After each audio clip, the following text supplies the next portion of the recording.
Opu no mposi magburu onwe ya bụ mposi aṅụrị maka ndị God's Own Healing Ministry Abagana na kansụl njikọ ọka dịka Emerubela mmemme inye Chineke nna ekele n'oge owuwe ihe ubi nke afọ 2022. Blessing Dennis wetara anyị ka o si gaa.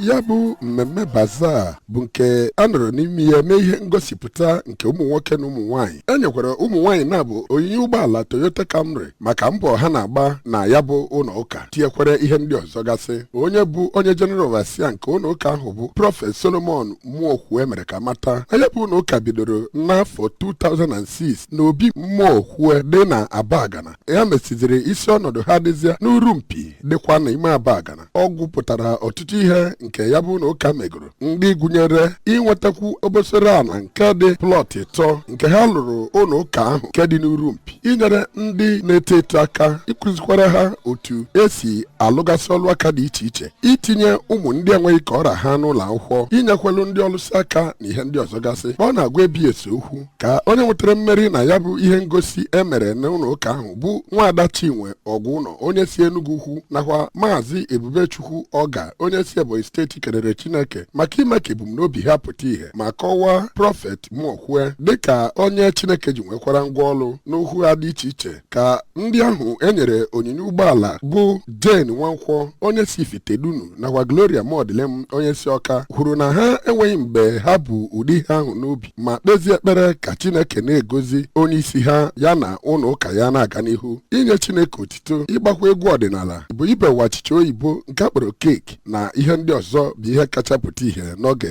ya bụ bazaar.